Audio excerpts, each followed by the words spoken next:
Hello, dear friends, students, how are you? Good morning. Let us start a certain poem by John Donne. आज हम John Donne की एक poem की चर्चा करते हैं। इन योर एकेडमिक और competitive exams that will be very helpful. बहुत अच्छी एक पोएम जॉन डन की मेटाफिजिकल पोइट की हम चर्चा में ले रहे हैं और आपसे बिल्कुल निवेदन रहेगा कि आप इसे अटेंटिवली सुने, पूरा सुने, तो ये आपके लिए हमारे लिए लाभदायक होगा। एक और ये कि ये पोएम्स जनरली हम जब टेक्सचुअल एक्सप्लेनेशन करते हैं तो ये बड़ी हो जाती है। टेक्निकली हम इसको पार्ट्स में आपसे बात कर रहे हैं और ये पहला जो पार्ट जो रहेगा, फर्स्ट जो शेड्यूल रहेगा, इसका इंट्रोडक्टरी स्ट्रक्चरल पार्ट के रूप में हम आपसे बात कर रहे हैं। हमें बिल्कुल पूर्ण विश्वास है कि आप पार्ट 1 और पार्ट 2 को कोरिलेट करके सुनेंगे तो आपके लिए ये बड़ा हेल्पफुल होगा। जैसा कि हम as we come to John Donne की बात जो ही करते हैं। John Donne means the founding father and the leading leader of metaphysical school poetry. Metaphysical school poetry is a separate and individual movement in literature in England. Metaphysical school poetry के concept की जब हम बात कर रहे हैं तो ये एक प्रकार से एक आपकी रनिंग जो ट्रेंड जो था उसके अगेंस्ट एक वैचारिक नया मूवमेंट था। It was just the ripened fruit of the renaissance spirit. Renaissance spirit का एक प्रकार से परिपक्व एक रिजल्ट था, जिसमें सबसे पहले अगवा के रूप में हम बात कर रहे हैं तो जॉन डन इसका एक बहुत ही मोमेंट को बढ़ाने वाला, इसकी स्थापना करने वाले के रूप में आता है।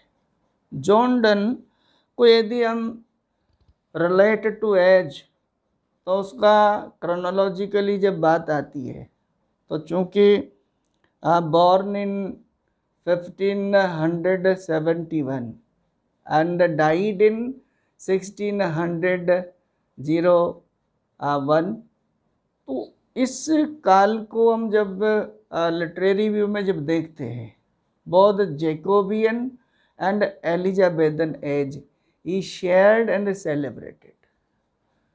कवि ने जैकोबियन एरा और एलिजाबेथन एरा दोनों को देखा, दोनों को सेलिब्रेट किया।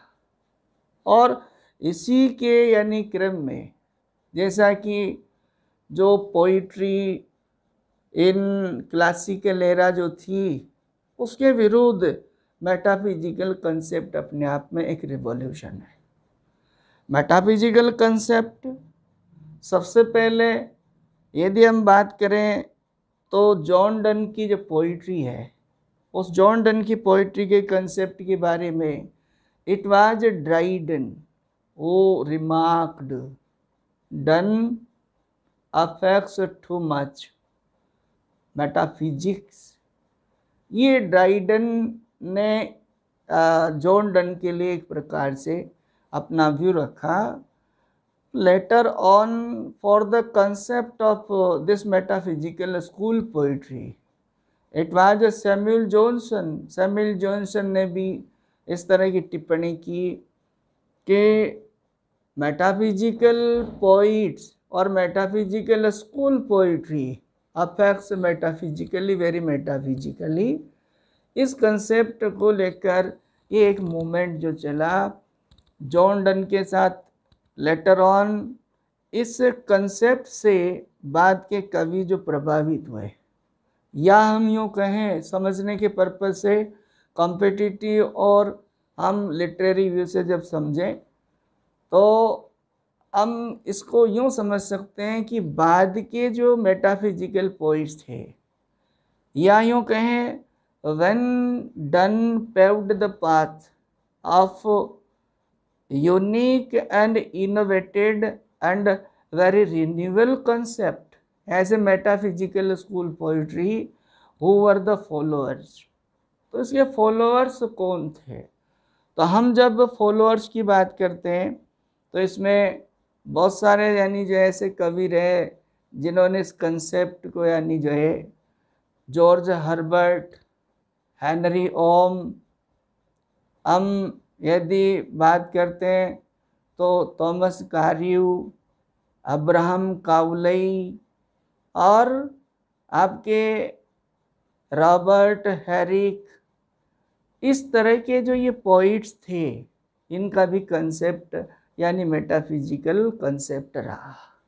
लेकिन जॉन डन का जो था, John Donne revolutionised this period and established himself with the new concept. एक नए कंसेप्ट के साथ जॉन डन ने अपने आप को स्थापित किया। John Donne's poetry is just considered and regarded in two groups. John Donne की जो पोइट्री है वो विशेष रूप से स्पेशली इन क्रिटिकल व्यू दो यानी ग्रुप्स में यानी जो है स्टडी की जाती है, और वो secular and divine poems. Secular poetry supplementarily divided, supplementarily ये कविताएं यानी songs, sonnets, elegies, satires, verse letters, इस तरह से यानी इसकी जो ये सेक्युलर पोएम्स है। As a sonnet writer, sonnet writer की जब हम बात करते हैं, सोनेट राइटर के रूप में कवि के when poet in his later life was established as the dean of saint Paul church, saint Paul church के डीन के रूप में जब कवि स्थापित हुआ, उसके बाद का यानी reflection of his religious concept, उसका रिलीजियस जो कंसेप्ट है वो and belief formed believe in Bible, और बाइबल का जो फर्म्ड बिलीव है वो उसकी कविताओं में डायरेक्ट इनडायरेक्ट यानी रिफ्लेक्ट होता है।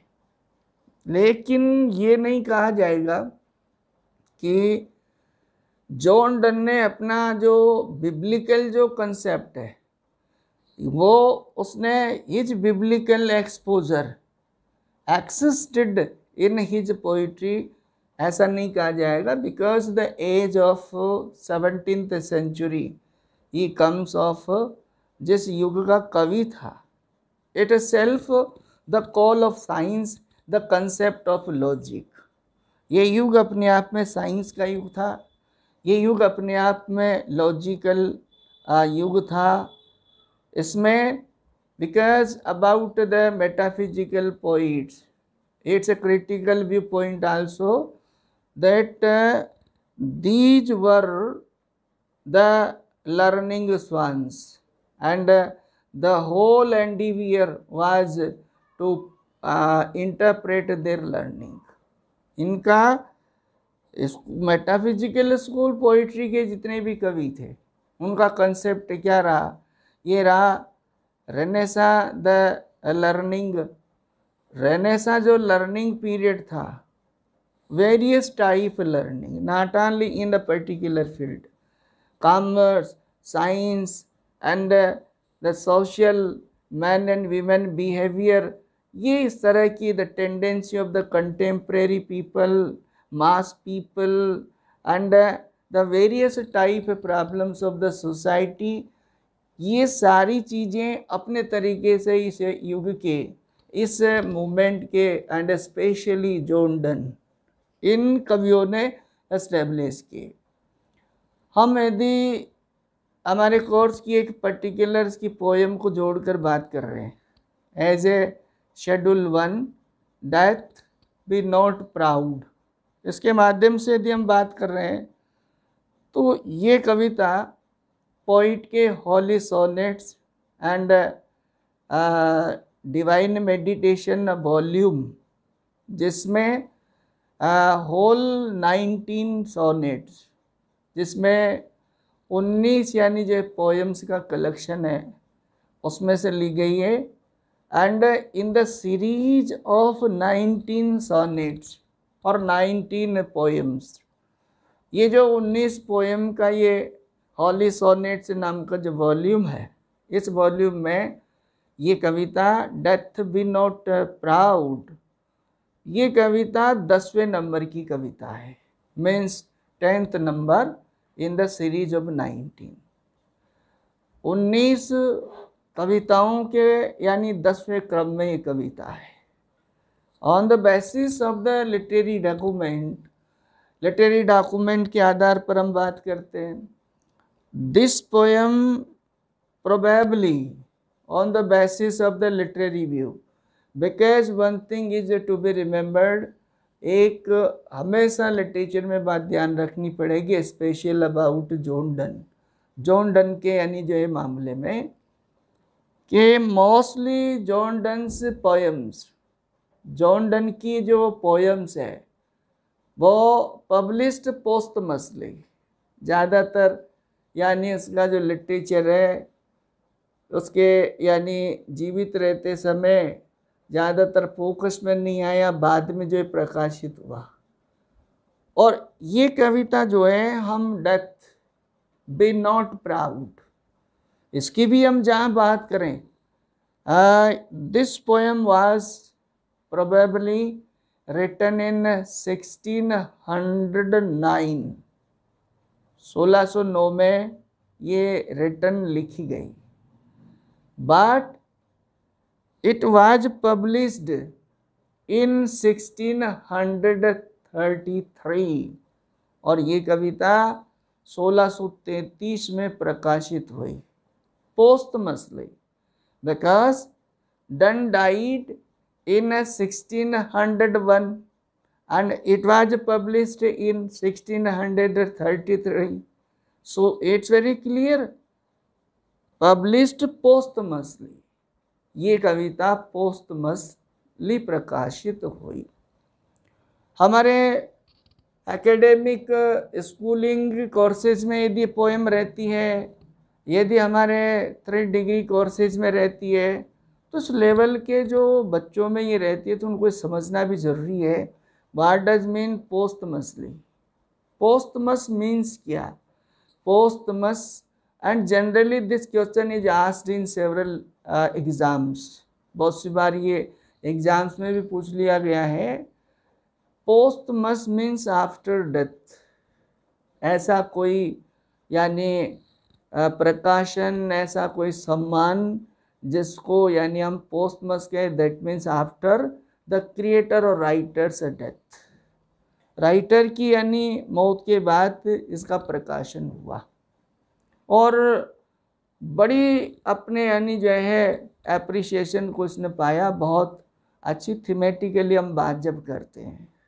But when we come to structurally जब इस पोएम पर हम आ रहे हैं, तो हमें सबसे पहले इसको स्ट्रक्चरली जब हम देखते हैं, तो ये आपकी जो पोएम है ये सॉनेट है, सॉनेट है। But when we come what type sonnet is it, ये किस प्रकार का सॉनेट है, तो इस सॉनेट को यदि हम बात करें, fully can't be considered Italian और पेट्रार्कन और इंग्लिश सोनेट, इसको हम न तो यानी क्लियर कट ये कह सकते हैं कि ये पेट्रार्कन मॉडल्ड सोनेट है, और नहीं ये कह सकते हम कि ये शेक्सपियरियन सोनेट है। हम ये कह सकते हैं structurally this sonnet is self the bridge of both Petrarchan modelled and Shakespearean means English modelled sonnet. चूँकि हम देखेंगे इस सोनेट को हम when we try to operate in rhyme scheme हम लेते हैं, तो राइम स्कीम इसकी न तो आपकी पेट्रार्कन मॉडल्ड फुली फॉलो हुई और न शेक्सपियरियन मॉडल्ड फुली फॉलो हुई। आपका सोनेट डिवाइडेड इनटू, सोनेट को जो बांटा गया ऑक्टेव और सेस्टेट पार्ट तो मिलेंगे, लेकिन जब राइम स्कीम हम इसकी डील करेंगे तो rhyme scheme as Petrarchan modelled sonnet आपको नहीं मिलेगी। इसलिए इसके जो ऑक्टेव पार्ट है, ऑक्टेव पार्ट में Petrarchan modelled rhyme scheme follow हुई, A B B A B B A. लेकिन जो ही हम इसके सेस्टेट पार्ट में आते हैं तो सेस्टेट पार्ट में as per the standard rhyme scheme of Petrarchan modelled sonnet, Petrarchan modelled sonnet की जो राइम स्कीम है वो हमें इसमें नहीं मिलती है।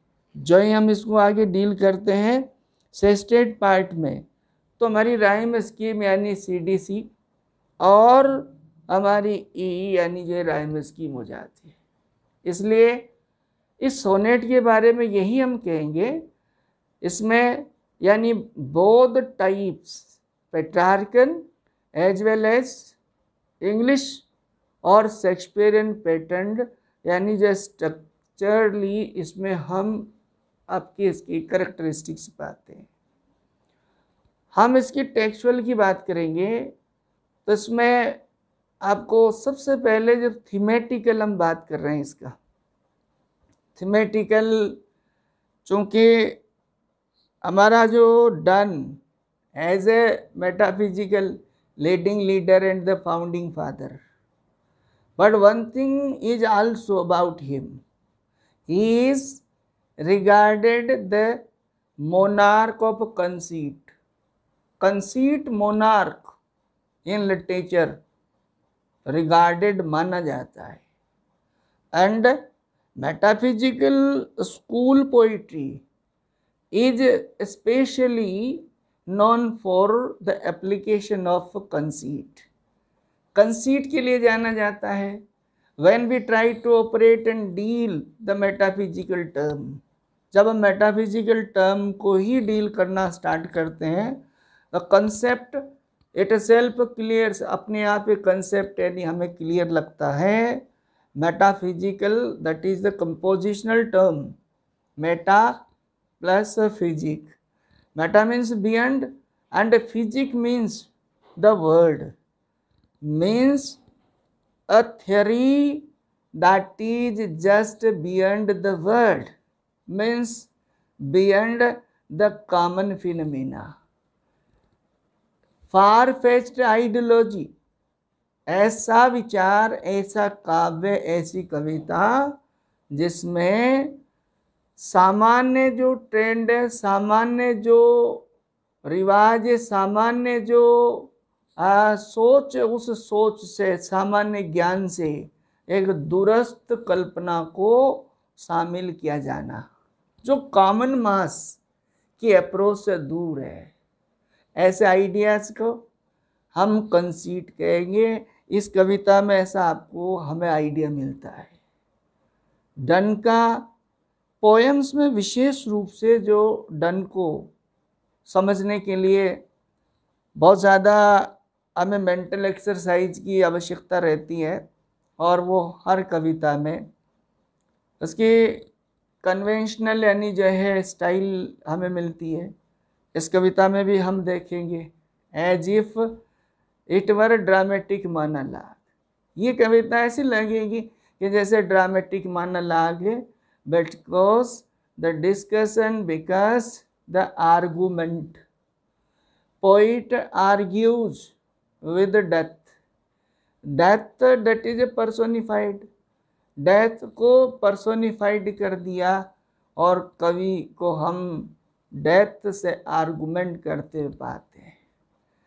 इसलिए हम इसकी थीमेटिक यदि बात कहेंगे तो थीमेटिक यहाँ as per the metaphysical conceit, metaphysical conceit यदि हम बात करेंगे तो कवि थीमेटिकली वांट्स टू से ये कहना चाह रहा है death is not to be fearful is not to be regarded dreadful as well as powerful to kill the word.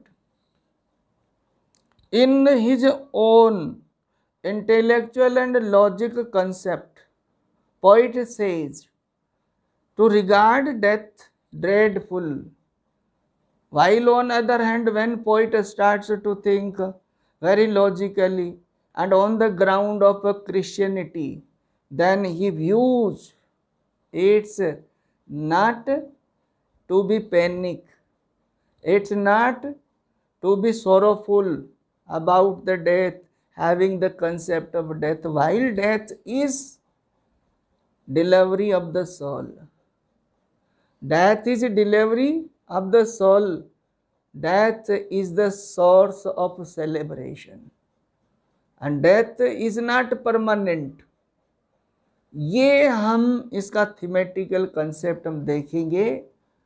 कविता को जब हम टेक्सुअल लेंगे, हम लाइन टू लाइन हम सेकंड पार्ट में बात करेंगे, लेकिन उसमें स्ट्रक्चरल जो लिटरेरी व्यू से हमें और बात देखनी है। आप देखेंगे मित्रों, कविता में सबसे पहले चूंकि death has been personified, no doubt personification and apostrophe है, दोनों लिटरेरी आपको जो है फिगर्स मिलेंगे। उसके बाद हम चलेंगे कविता की लाइंस को जब डील करते हैं तो साउंड रिलेटिंग, चूंकि हम पहले भी अदर वीडियोस में भी बात कर चुके हैं कि लिटरेरी जो फिगर होगा वो लाइन में होगा, and in literary view point literary figure relating to sound, sound से रिलेटिंग जो लिटरेरी फिगर है, एलिट्रेशन, एसोनेंस, कॉन्सोनेंस, हम इस कविता की पंक्तियों में पाएंगे। आगे हम चलेंगे rhetorical question, paradoxical idea. Paradoxical ideas में कविता में एनाफोरा, हम कविता की लाइंस को देखेंगे और टेक्सुअल पढ़ेंगे तब समझेंगे कि कविता की यानी 10th, 11th and 30th number की जो यानी पंक्तियां हैं वो स्टार्टिंग में आपकी एंड से स्टार्ट हो रही है। और हमने पहले भी डिस्कस किया व्हाट डज मीन एनाफोरा, तो यहाँ आपको एनाफोरा मिलेगा। इसमें एक वर्ड का प्रयोग किया सीधा, यानी आपका बोन, और बोन यानी आपका सब्स्टिट्यूट वर्ड है फॉर द अदर वन। तो इसके लिए हम लिटरेरी फिगर यदि बात करते थे, एनेक यानी डकी इसमें आया है, ये भी यानी आपको याद रखने का है। आपको और भी बहुत सारे ऐसे लिटरेरी टर्म्स हैं जो हम इसके पोएम के टेक्सुअल डिस्कशन में बात करेंगे। ये हमारा जो फर्स्ट जो पार्ट आपका इंट्रोडक्टरी पार्ट है, मुझे लगता है आपको इंट्रोडक्टरी इन्फॉर्मेशंस इसमें पूरी आपको मिली होगी, और हम textual line to line interpretation and paraphrasing will discuss in module 2, then it will clear you. I hope you will take information, it will be helpful to you. Thank you. Meet you in second module. Till thank you.